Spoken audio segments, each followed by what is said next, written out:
stuff for the stash.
Machine. It must be a bristleback. Maybe Errand took it down? Ground soaked with acid. Did the bristlebacks do this? That must be chain scrape. Jaruf said I could get my bow upgraded in there. Might be able to tinker with my other gear too.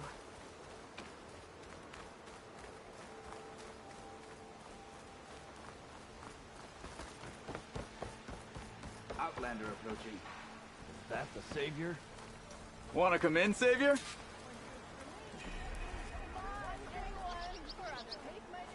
Welcome to Chainscrape, Savior. Open up, guys. Jaruf's orders. Good enough for me.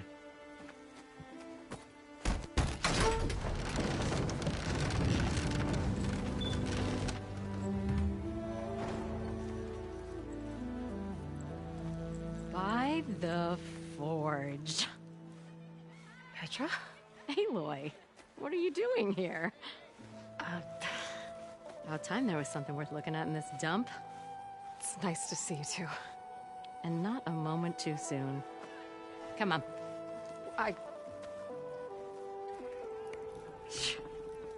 Damn brewery's the only thing I can count on in this place. Yeah, I heard. Machines, work stoppage. Oh, those are just the latest malfunctions. Chainscrape's always been a few tools short of a kit. And right there is the biggest tool of all. Our land, not our problem. The Bristlebacks are everybody's problem. Roland? You've heard of him, Yeah. but he's a story best told over a cold beer. Petra. I'm just passing through. I'm headed west. Oh, There's an embassy at Barren Light I need to make happen, and then I keep moving. ah, of course. Bigger gears to grind. Well, Flamehair, good to see you. You've got to move on. Petra.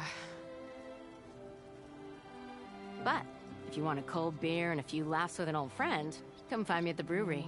Your choice.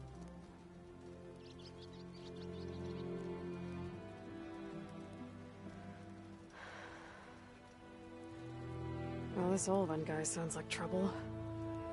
Maybe Petra could use some support. But first things first, I need to find that workbench and upgrade my bow.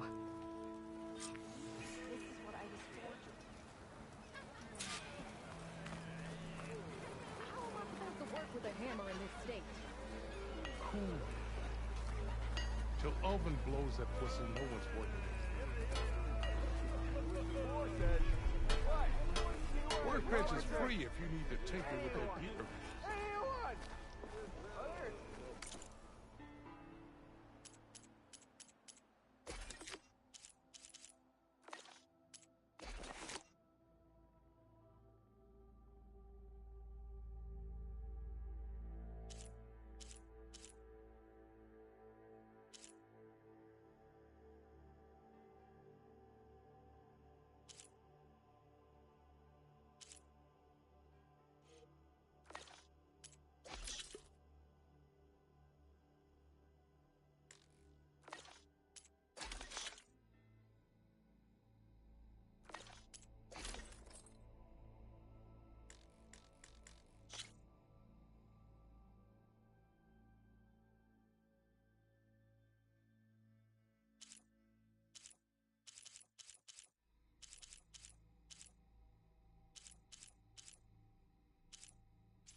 This should be useful. Now I just need to find Erend and help him clear the Bristlebacks. They're busy now, but we'll talk. Shop looks closed. Yep. Can I still use the workbench? I ain't gonna stop you.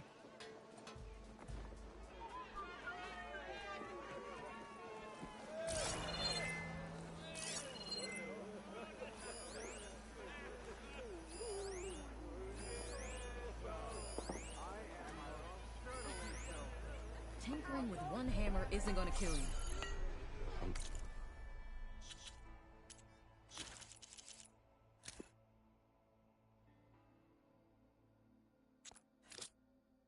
That's over.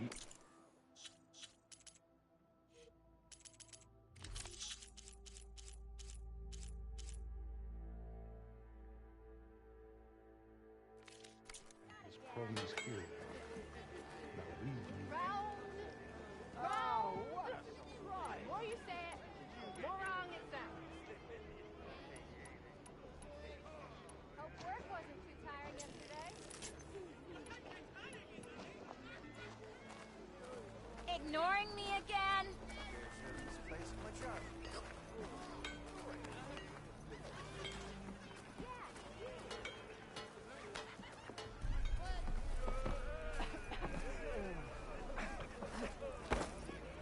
Oh, hi!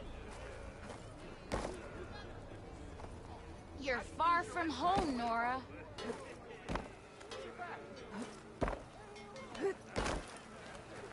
I'll come find you later.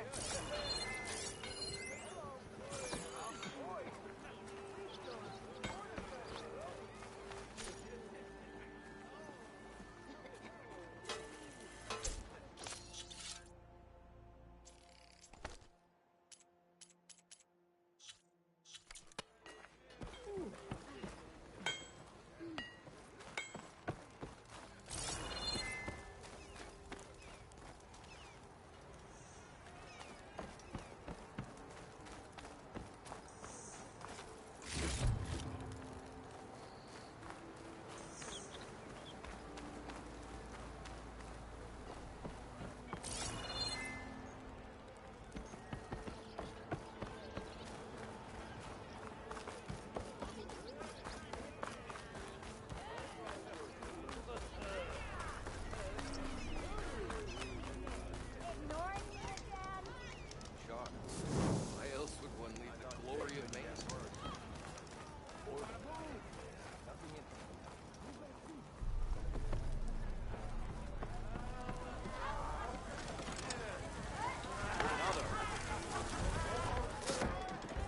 Hey, Mildef. Mildef. I took some of your stew last time I went into the wilds. Kept me going for a week. Felt like I could have put a strider in a sleeper hold. Enjoy it while it lasts. Sounds like you're serving up some impressive provisions here. Not again. You can have the discount too, but you'll have to come back later. I think you have me confused with someone else. Oven didn't send you? No. Oh, my apologies. It's just that his minions won't stop pestering me. Now I've even worn out my special grill. Since I'm in the midst of a crisis, perhaps you could skip to what it is you wanted? Some of your food? Of course.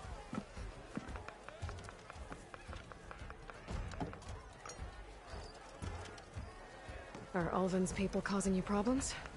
Oh, yeah. They constantly demand my best, but the equipment I need to make my signature dishes isn't built for batch cooking. And don't get me started on the Ulvin discount they feel so entitled to. And if you refuse? I make meals, not trouble. How did you end up in Chainscrape? Heard about a new and upcoming town at the edge of the frontier. Where there's a town, there's a tavern. I was in need of work. So I got myself out here and started cooking. Some of these people had never tasted proper boars and berries stew before. Anyway, next thing I knew, people kept coming back. Guess they liked my food. Or the ale. Your last customer mentioned your cooking really kept him going out in the wild. Where I'm headed, I could use some of that. I would be happy to oblige, especially since you have the decency to ask pleasantly. But... But my special groove griddle is no more. Without it, I can't cook any of my signature dishes. I hate to think what'll happen when I'm forced to refuse Olvin or his goons. Even if I already had the right ingredients, there's nothing I can do. Unless you can source me a temporary replacement? what do you need? For the ingredients, a few pieces of decent wild meat, and I'd say a big handful of bitter leaf stems. That'll do. As for the griddle, a corrugated metal panel might suffice until I can have a new one forged. You'd likely find one in a scrounger pile if you follow the river to the northeast. Don't worry, I'll clean it first. You'll have no issue finding boars and bitter leaf on your way. Assuming you're as much a hunter-gatherer as your clothing suggests. Thanks, Mildif. I'll keep an eye out. So that's what gratitude sounds like. And don't let anyone push you around, okay? If you say so.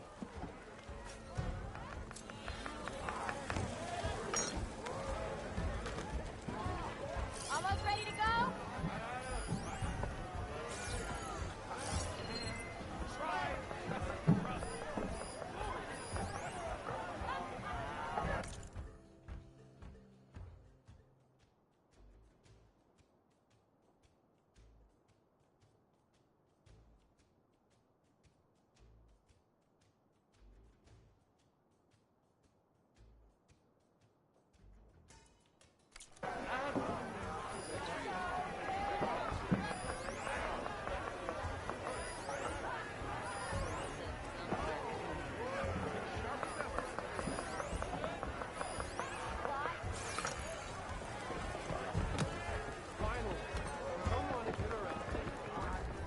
Aloy, change your mind about that brew?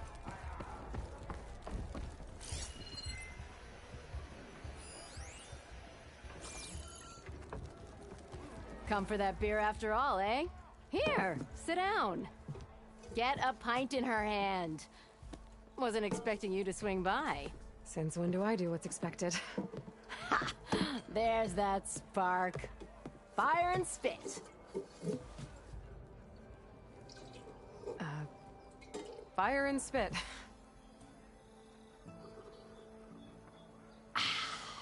That's a blast from the bellows. Won't fix the forge, but at least I can forget about my troubles for a while. Like what? Take your pick. We got bodies to bury from the Bristlebacks, the work stoppage, Olvin grating the gears about his concession decree. Hey! Weapons off the table! Ah, don't listen to me. Nothing a cold brew and knocking some heads together can't fix eventually.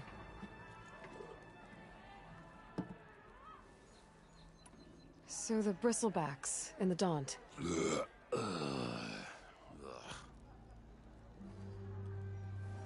Where did they come from? That's the thing. No one rightly knows. They just showed up one day, rampaging around the valley like they exploded out of a forge.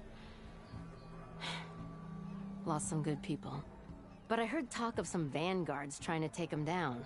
Did they come through here? Stopped by briefly for supplies. Olvind was none too pleased. Won't be able to crank it to his advantage once the Bristlebacks are gone. But how could Bristlebacks and the Daunt help Olvind? 2 words. Concession decree. Since no one knows where the Bristlebacks came from, Olvind has taken to blaming the Karja for him. He's hoping to dig up enough old resentments to get a strike going until the concession's signed. This is just his latest attempt. He's been trying to rile up the workers since the day he rolled into town. And people actually believe him? Lots of folks suffered at the hands of the Mad King during the Red Raids. Give him half a reason, they'll blame the Karja for anything.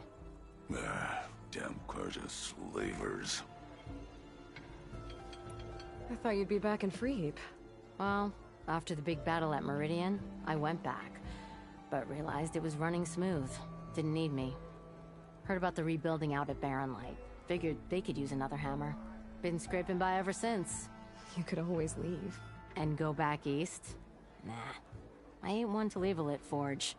Besides, someone's gotta be a squeaky wheel for the workers around here. So about Olvind. Around here, everything's about Olvind. How'd he end up in charge? He got here early, like a squirrel smelling a fat nut. He knew rebuilding Barren Light would need stone and timber. So he jangled purses all over Mainspring, getting investors to front claims on anything in the Daunt that might be worth a damn. Thing is, all the bankers back home know that this is Karja land, and the Sun King can revoke those claims at any time. That's why he's desperate for the magistrate to sign off on a concession decree. This concession decree, what is it exactly? And how would it help Ulvund? It's pig diddle, that's what. A writ that would put all Osram claims in the Daunt under Osram law, even though they're on Karja land. It would mean that any existing ore, stone, and timber claims couldn't be revoked by the Karja. No more risk, no more hesitation for investors back in the claim to pour in the shards and expand their business. And since Ulvund has a stake in all those claims, it would make him richer than a scrapper in a junk heap. Not to mention Chainscrape would become an Osram municipality, so he could buy enough votes to call himself an elderman. He's a sly old badger, I'll give him that. Figures if he keeps up the pressure, eventually the magistrate will sign. Well, I have to be going. Thanks for the drink, Petra. I'm glad I stopped by. Anytime, Flamehair. No one wants to play strike. No? Anyone? Come to revel in some strike, sister? Let me set the board. I was just passing by. First timer, huh? Don't worry about it. I'll go easy on you. You got any pieces? No. Well, aren't you in luck then? I got an extra set, a Tanakh original straight out of the Forbidden West. Sit. I'll run you through it in a hot spark. I'll give you something special if you win it on my boards, too.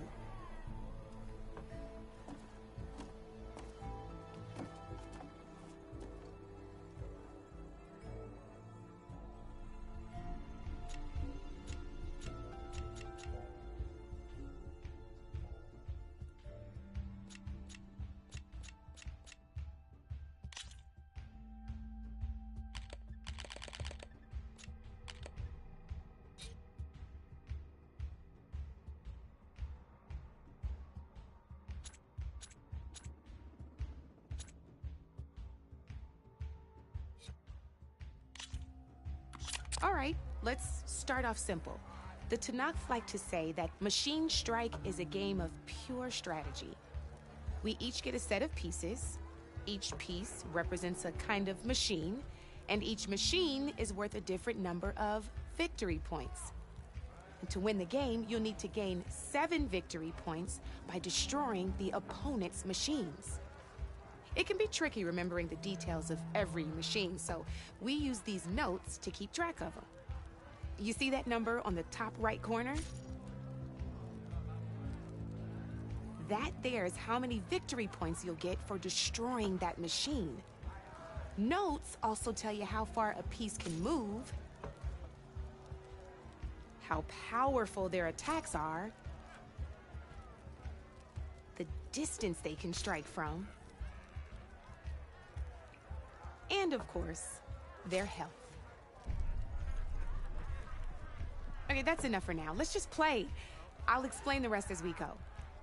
I own the board, so I get to choose who goes first. Since this is your first time, I'll let you go. Usually you get to choose which pieces to set on the board, but this will do for now. Pick up that machine piece to your right, and move it forward.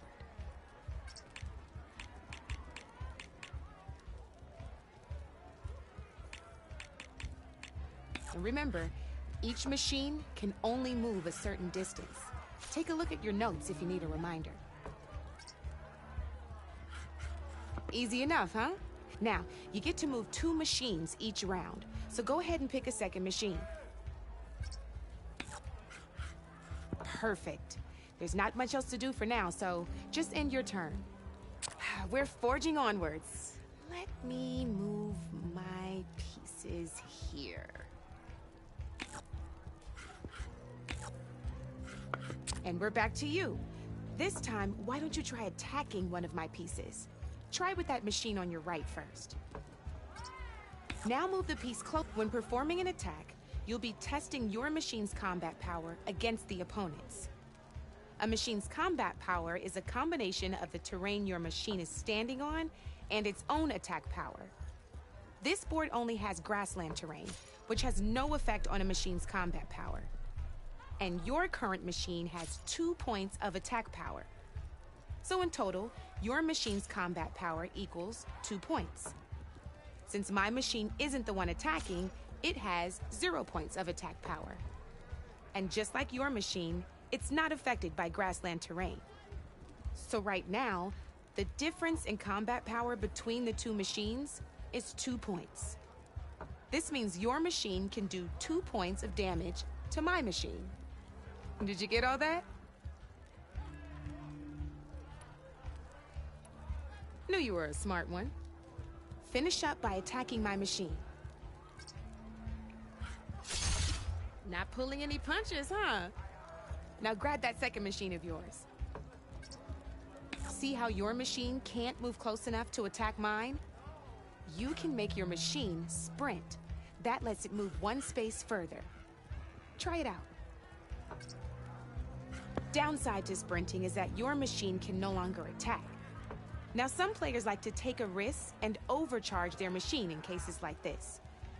Overcharging lets you attack after a sprint, but it will damage your machine's health by 2 points. So use at your own discretion. Let's try doing that now so you can see what I mean. That's about it for your turn then. Now, I'll let you in on a neat trick.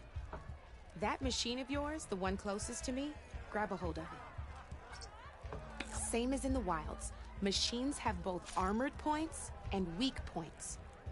You can see them marked on the pieces. Blue shows where their armor is thickest. Hit them there and you'll do some damage, but not a lot. Now, red shows the machine's weak points. Hit those and you'll deal a mighty blow. Here, let me show you. Rotate that piece so your machine faces mine. Now let that machine have it. Off the board she goes, and there's your first victory points. You don't have 7 of them yet, so let's keep going. Your machine attacked mine, but hasn't moved yet. Go ahead and move downwards towards my remaining piece.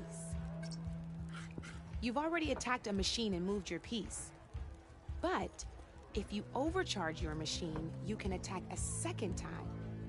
And by the look of your machine's health, you'd be sacrificing your piece to defeat mine. But sometimes, that can be a good thing.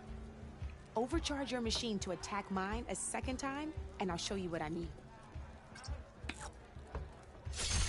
Ain't that a thrill? Now, because your machine was knocked out at the same time as mine, we both get the victory points our machines are worth. Good news is, since you're the one attacking, you're gonna receive your victory points before I do. Which means you can reach the coveted 7 victory points first. That's why sometimes losing a piece can be the best way to end a game in your favor. Now, you'll notice you didn't get quite up to 7 victory points this time, but you did destroy all my pieces. That means you're the winner! That wasn't so hard, was it? Just remember to always check for the best terrain to attack from. You'd be surprised the advantage you can gain over an opponent like that. I know it saved my behind in a game or two. I'll try and remember that. Oh, before I forget, these are all my spare pieces. I want the Savior of Meridian to have them. It's a small set to be sure, but it should be enough to get you in on any strike games you find out there. You might even fancy looking out for them strike carvers. They've got all kinds of unique pieces that can turn a game in your favor, though they'll need the right materials to craft you one. Or you might find them in the wilds if you're lucky. You know, I've lost my fair share of pieces after a night of machine hunting or brew hopping. No need to thank me. Always a pleasure to help out new strike players. Now, if you feel like playing a real game, I've got plenty of other boards. I could even teach you a few more tricks if you're up for it. Thanks. I'll think about it.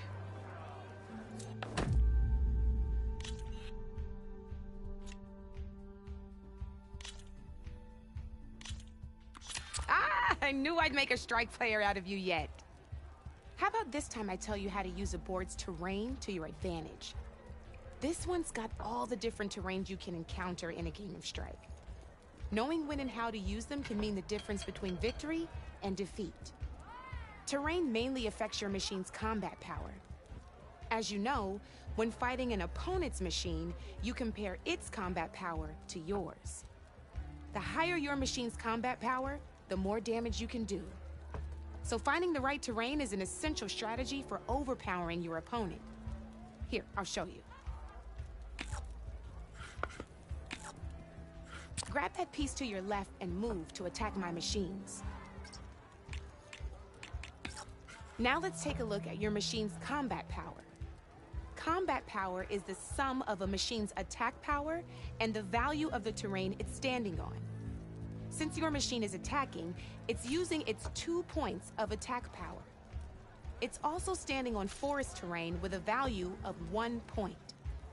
Add those together and your machine has 3 points of combat power. My machine is standing on grassland terrain with a value of 0 points. It's also not attacking, which means their attack points aren't in play. So my combat power is 0. This means your machine can do 3 points of damage. Go ahead and test it out. There you go. Now, choosing the right terrain doesn't just improve your offense. It can also help defend your machines from attack. Grab your other piece and place it in front of my second machine.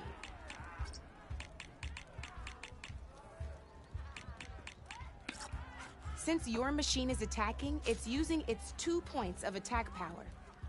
It's standing on grassland terrain. This terrain has a value of 0. This means your machine's combat power adds up to 2 points. My machine can't use their attack power since they're defending their position.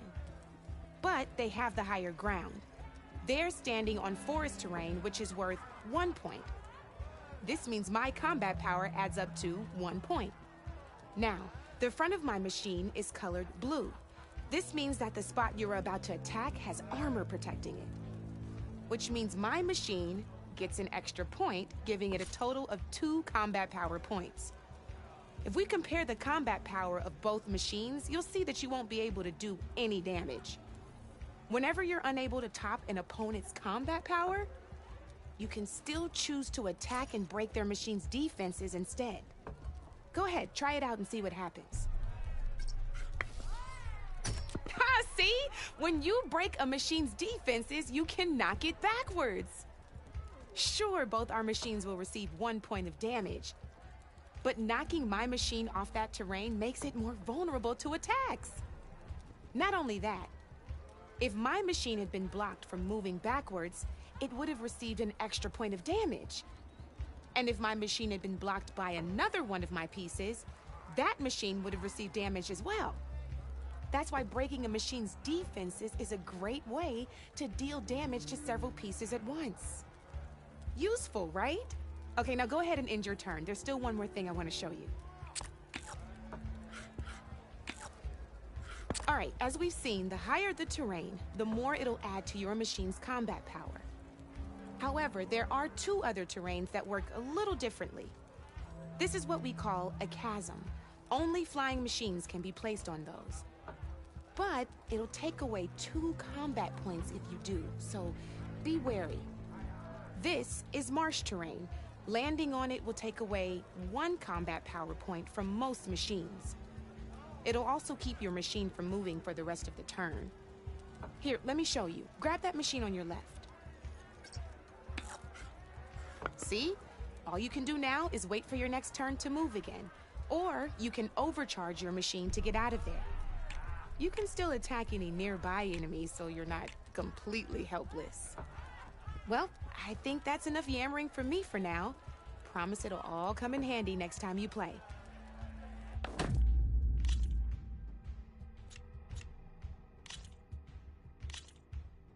Here for more tips?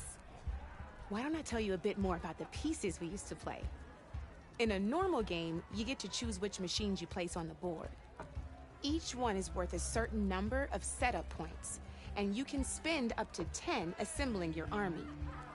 Knowing what each machine brings to the game and building an army that matches your strategy is the key to becoming a machine strike master. When assembling your army, there are a few things to keep in mind. First and foremost, you can never have more than 4 of the same machine on the board at the same time. With that in mind, most players would choose machines based on how far they can move or how much attack power they have. But a real strike player will be looking at a machine's type and skills. Let's take a quick look, shall we? Pick up that machine on your left. All right, let's talk about the different ways in which a machine attacks its opponents. In other words, its machine type. If you look at your notes, you'll see this machine here is a melee type. You can also tell by the shape of the base the piece stands on. A melee type machine attacks the first enemy within range, and no one else. We've seen this plenty of times, so just move that piece forward so I can show you some more stuff. Great, now grab your other machine. Looks like we've got ourselves a gunner type machine here. This means they'll only hit the farthest enemy in their attack range. Let's move that machine forward and end your turn so we can... Let's go with this piece first. This is a ram type machine. Attack an enemy with it and it'll push the piece backwards. Like this. See, now my machine has taken over your machine's spot on the board. This is a great way to take the advantage away from your opponent if they have the higher ground. Looks like we have one more piece to look at. Now this is a beauty of a piece, a dash type machine. When it attacks, it'll move to the end of its attack range and damage every machine in its path, including your own. So make sure you take a good look at the board before you send it off to the races. You should also make sure it's able to finish its attack on an empty spot. Otherwise, you won't be able to attack at all. Here, I'll show you.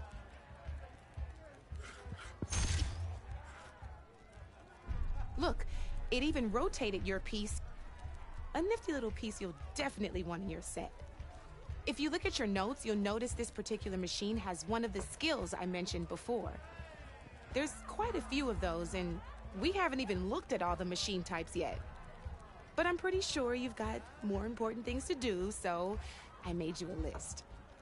It's got all the tips and tricks we talked about, too. I think that about does it for now, so if you want to play a real game, just let me know.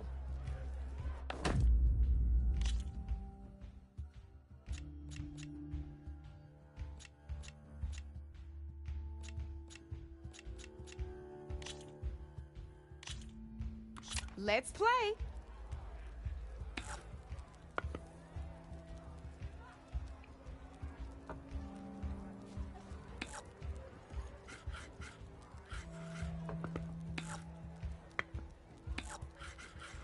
Time to get serious.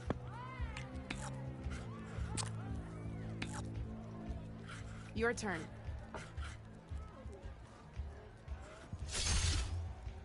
Lucky me, you hit armor.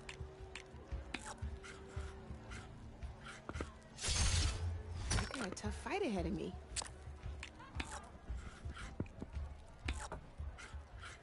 Your move, Red.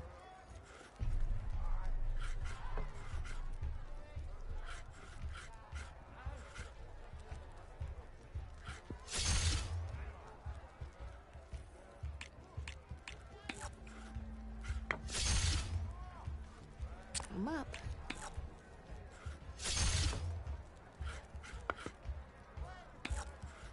You're up, Red. Oh, I thought I had that one.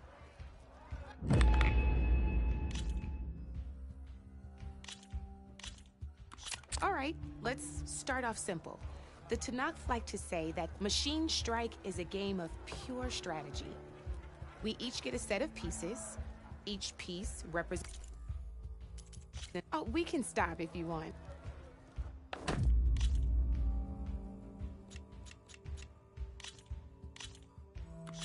This is gonna be fun.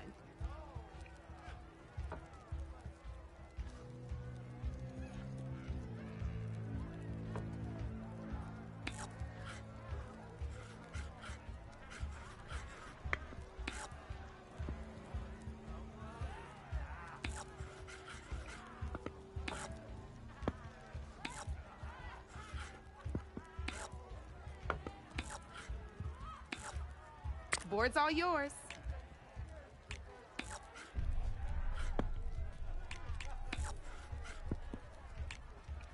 Time to make my move.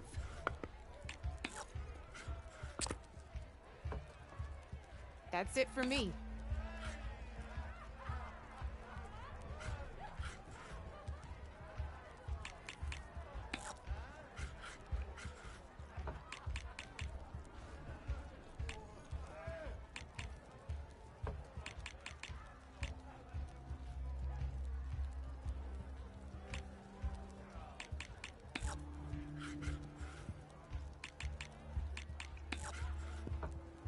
My turn.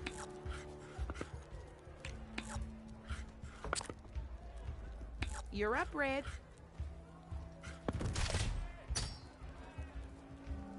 Whoa! Got me good.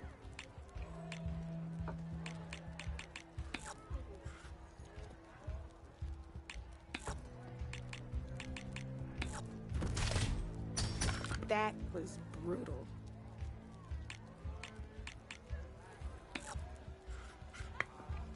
Okay, let's see.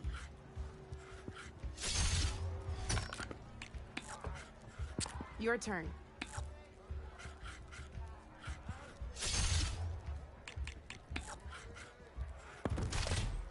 You're just hammering down on my pieces now.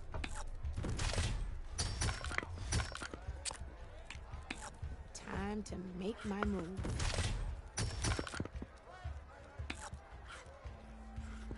A single machine left?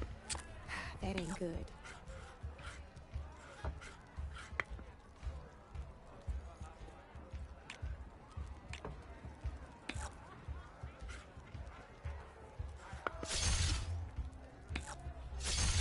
You got me, fair and square.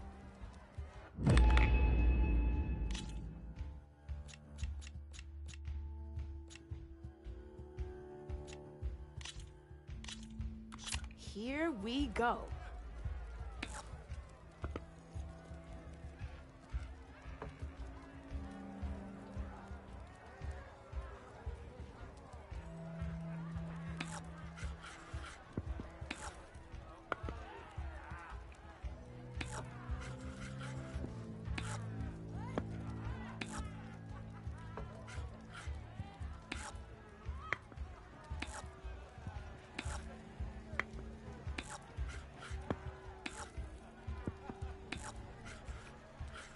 My turn.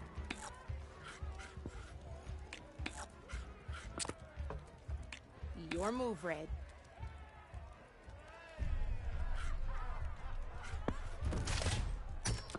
That was a surprise.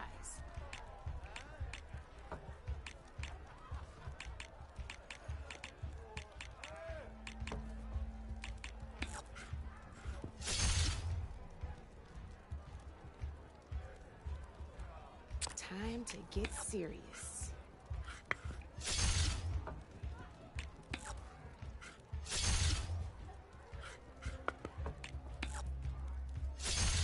Ah, off the board it goes.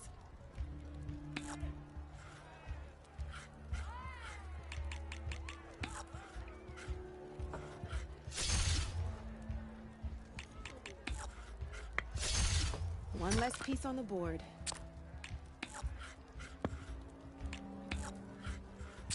Board's all yours.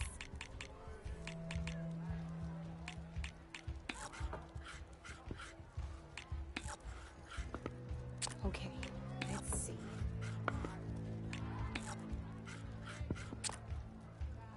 That's it for me.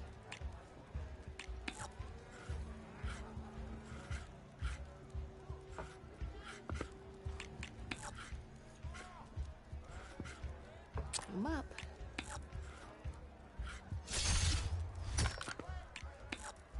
Knocked right off the board.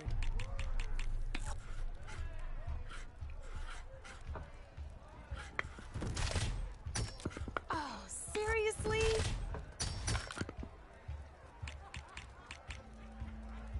Well, that's done now.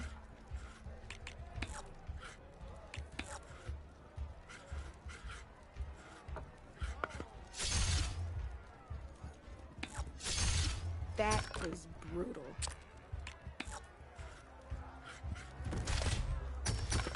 One less piece on the board.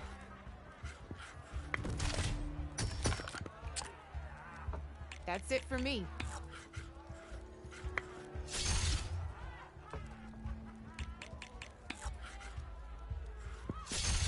Just one piece left. That sure dampens the forge.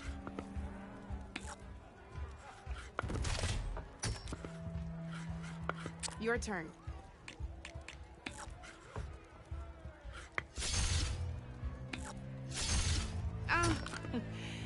Looks like I lost.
Let's do this.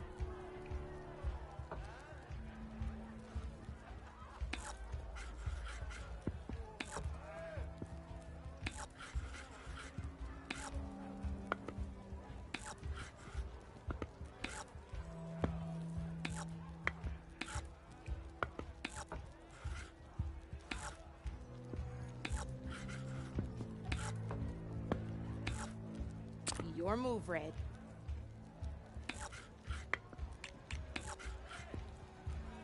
Time to make my move.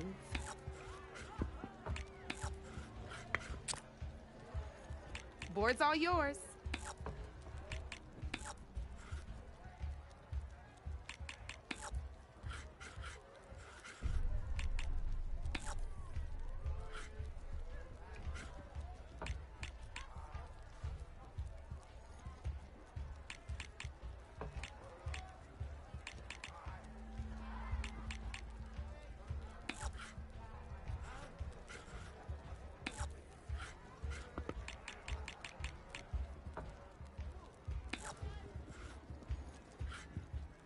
Okay, let's see.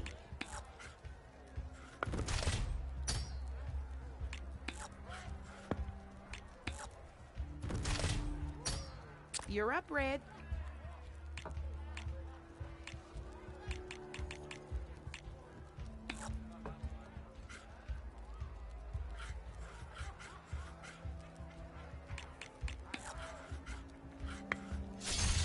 Well, that's done now.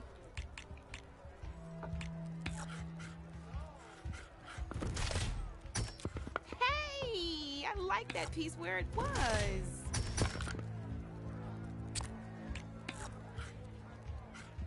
Time to get serious.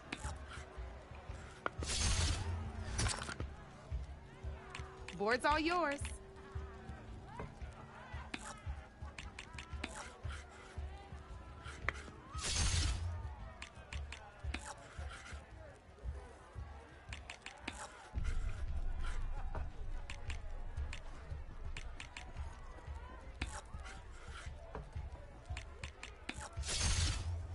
Knocked right off the board.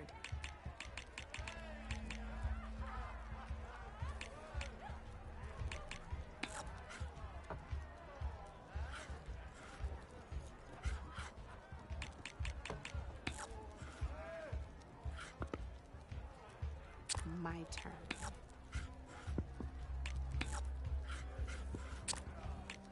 That's it for me.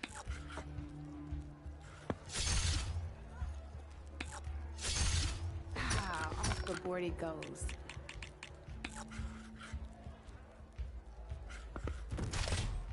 That one hurt. Well, spark my forge. You have beaten me on every one of my boards. Now that deserves a prize, I said.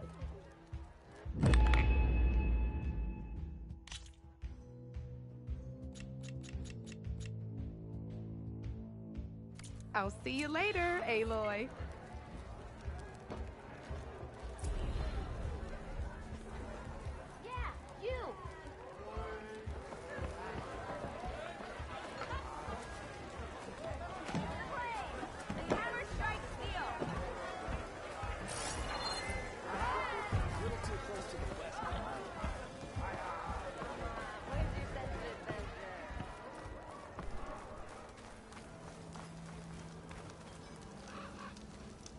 You know what we need?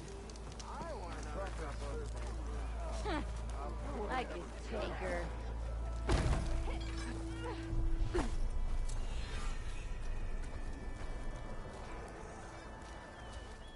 You wanted to speak to me? Well, you know better than anyone it's a dangerous world out there, and not just against machines. Name's O'Dirk. This here's my training pit. Best place to practice close combat this side of the Forbidden West. Say, I wonder who'd win in a fight. You, the savior of Meridian, champion of the East, or the Enduring, master of the West. Who? The Enduring, a legendary Tenakth fighter, the master of masters. I've heard the Tenakth have training pits just like this one. It's how the warriors get so fierce, see? And only the very best from the pits get to train with the Enduring. So, to find the Enduring, I should look for these training pits if I'm ever out that way? You'll have to go far if you do. The Tenakth are split into 3 clans. 3 clans, 3 capitals, 3 training pits. My guess is you'd have to beat all of them if you want to train with the Enduring. If the Tenakth don't kill you on sight, that is. But that's a far spark in the wind. As for right now, I also offer challenges to test your fighting skill. Who would I be fighting exactly? You? Well, I know you're the savior and all, but you have to beat all the others first to challenge me. Rules are rules.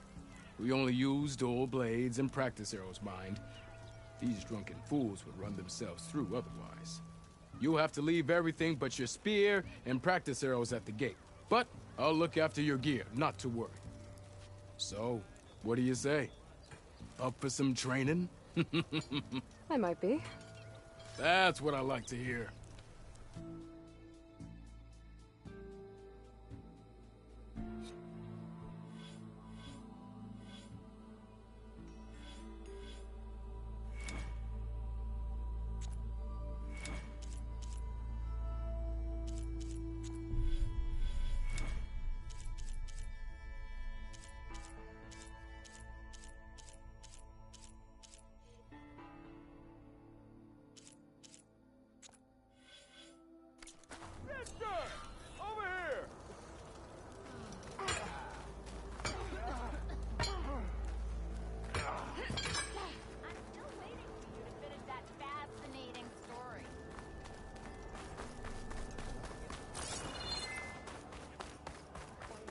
We are on the same side here, Ulvund.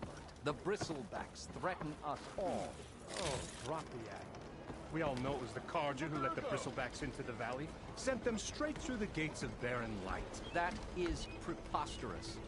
Why would we let dangerous machines into our own land? You mean the land that Honest Osram... What do you want, Ulvund? Some kind of payment? My dear magistrate, you think I can be bought? If you want that whistle blown, all you have to do is have your soldiers remove the Bristlebacks and sign the concession decree. Face it, what other choice do you have? Hi. Savior, what auspicious timing. Might we discuss a matter of importance to the Sundom? We might. Later. Very well. I shall be waiting. So, the savior herself. Walloper of Derval, gutter of youth.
Maybe. I've heard many tales of your beauty and heroics, my fierce lady warrior. Ulvund Freeholder, at your service. So, what could have dragged you away from the fine silks and wine of Meridian to this smudge of a settlement? Your saviorly attention must be needed elsewhere. I'm here for the embassy and... The embassy? Why, by the forge. Ah. Greater gears for greater matters. Guess that means you'll be moving on. Once I've dealt with any problems around here that need my... saviorly attention. Ah, the Bristlebacks, of course. Got to get rid of them if you want that embassy to take place. Well, best get to it, hey? And off you go. Not so fast.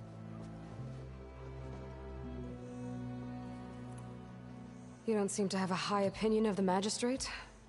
Well, I refuse to play nice to some fancy-robed parchment pusher when my fellow laborers are being bullied, intimidated, and taken advantage of. How noble of you. Noble? Ha! Born with a hammer in hand, I was. Nobody handed me anything or dropped opportunity into my lap. Everything I've achieved, I've done on my own. And where is this hammer now? The, burden of leadership forced me to set it aside. The Carja risk nothing, while demanding that good Osseram gamble with their lives out there. Someone had to step up and say no more.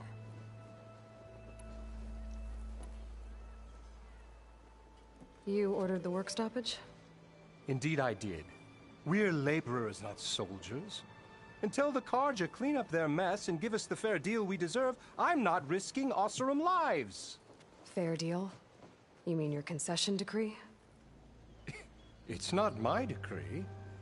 It's on behalf of all the good Osseram laborers of this land who do all the backbreaking work, while only the Carja reap the rewards. All we're asking for is the ability to share in this prosperity for a land worked by the people, for the people. Right. And just how much would be your share?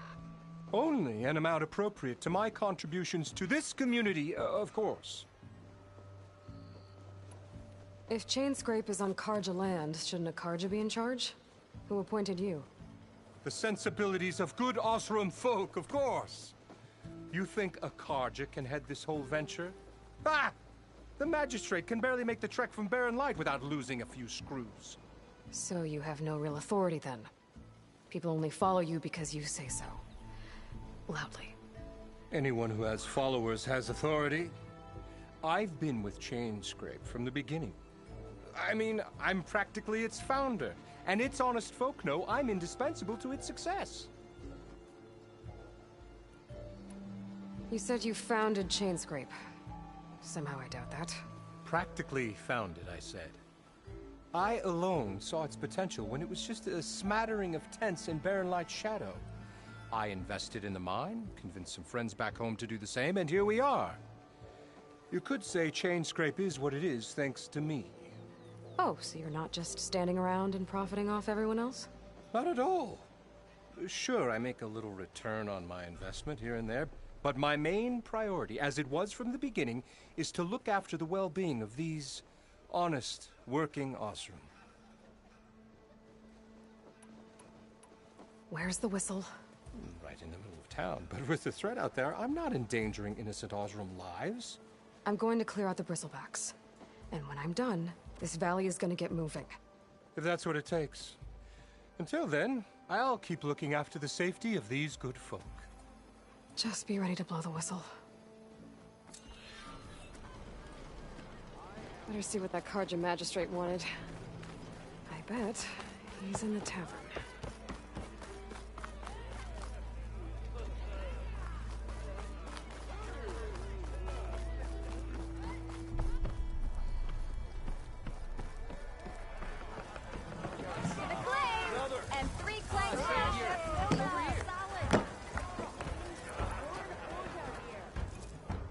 Savior, thank you for taking the time. And my condolences that you had to endure Ulvund's bloviating. I've dealt with worse. It sounds like he's really trying to put you over the barrel. The idea that the Karja purposely let Bristlebacks into the Daunt, it's completely absurd. But the louder and longer he says it, the more support he'll get for his damned concession decree. How did the Bristlebacks get into the Daunt? No one knows for sure. The first report of them came from west of the quarry. But unless they have wings I don't know about, I don't see how they could have come over the mountains. No other way in. The only way I know about is barren light. Look, if you can get to the bottom of this, I can offer a considerable bounty in return. Help me shut Ulvund up. What is this concession decree that Ulvund wants? He wants the Sundom to designate portions of the Daunt as Oseram holdings. Only the portions, mind you, that produce any value. Let me guess. Because he stands to profit somehow? Exactly. With the Daunt under Oseram law, he could secure more investment for their numerous ventures. He can't get those investments without the concession? No. Not while there's a chance the Sundom could revoke their access. Hence, why the concession is so important to him. And why blaming the Karja for the Bristlebacks, no matter how absurd, works in his favor. How did you get stuck out here? I asked for the posting, believe it or not. Overseeing the entire valley on behalf of the Sun King? It was an honor. Is an honor, I mean. But your job would be a lot easier without someone like Ulvund blasting hot air all the time? Ulvund's not going anywhere. He's been around longer than I have. Even fancies himself the founder of Chainscrape.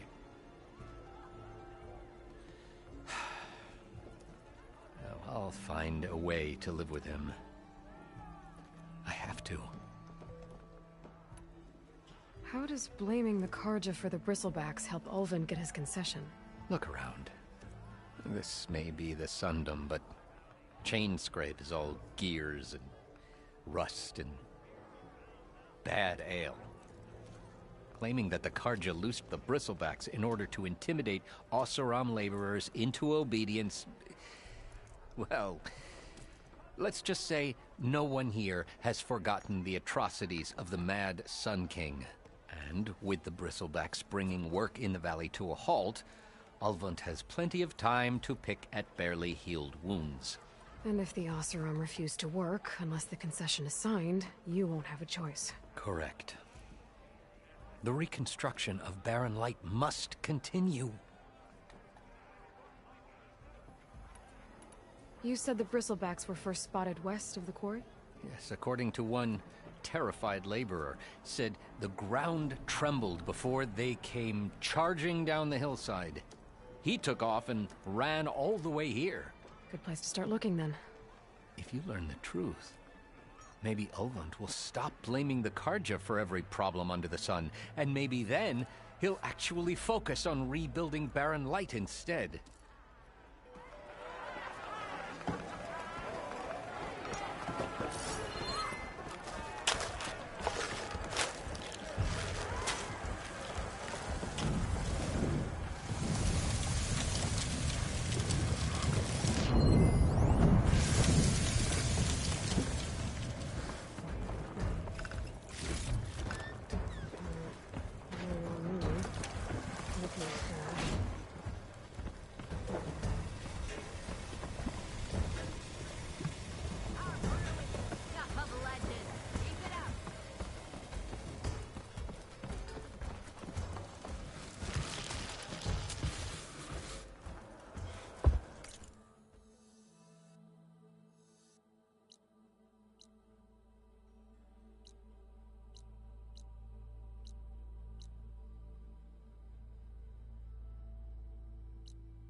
And the others are doing better than I am.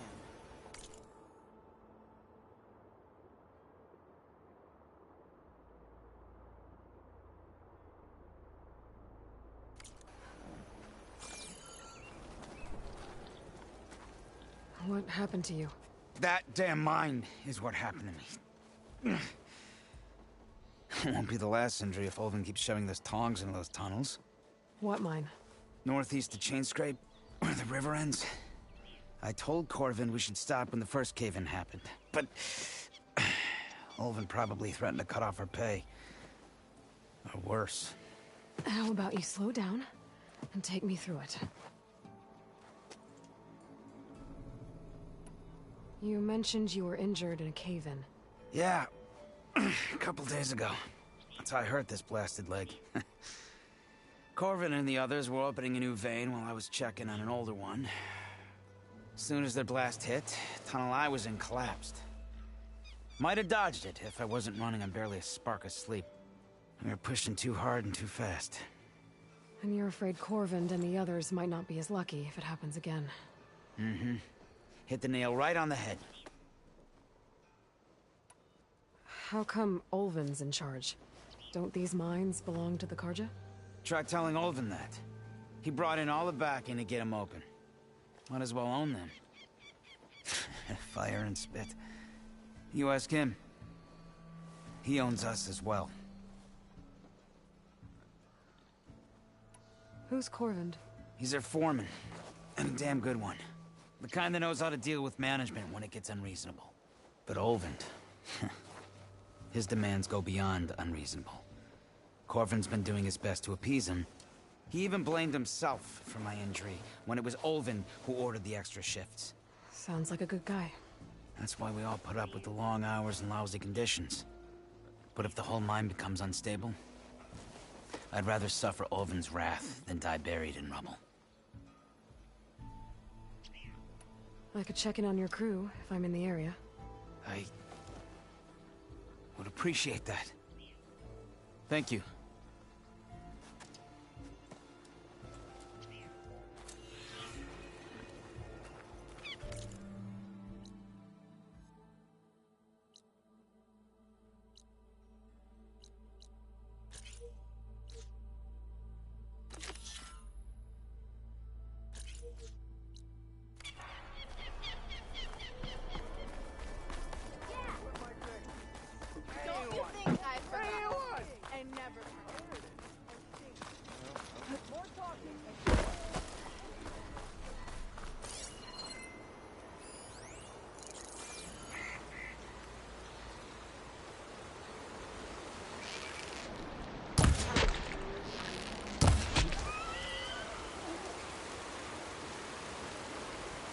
Seems like bitter leaf likes to grow on rocky terrain.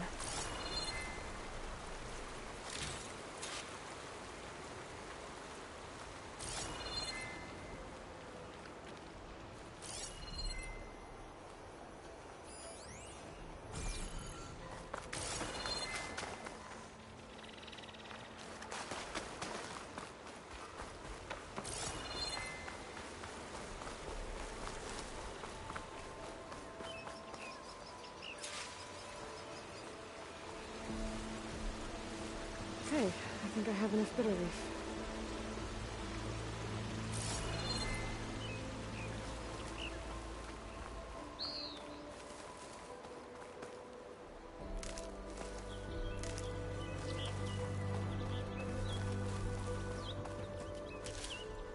Find this in my stash later.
Fire will make things easier.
I could learn there's a cauldron out here.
That should be enough wild meat for Milduf.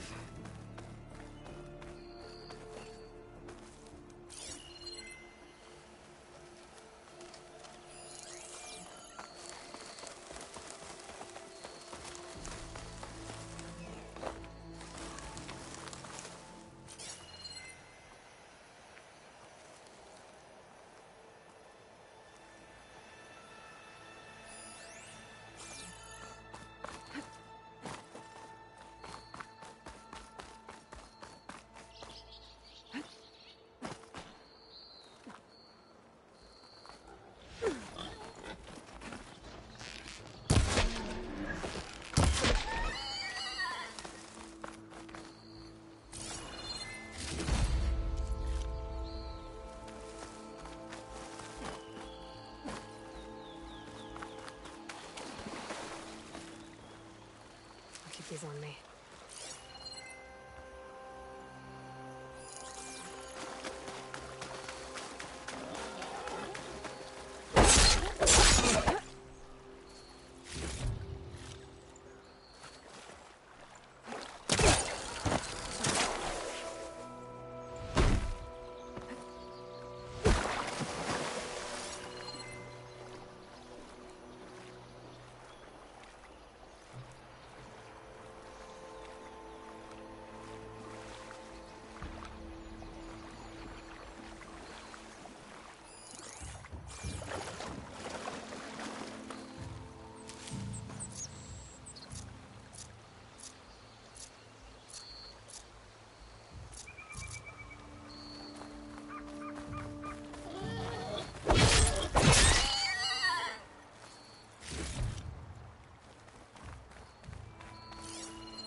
This will be in my stash when I need it.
Acid will eat right through that metal.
Unfortunately, we're going to have to call it here for the day.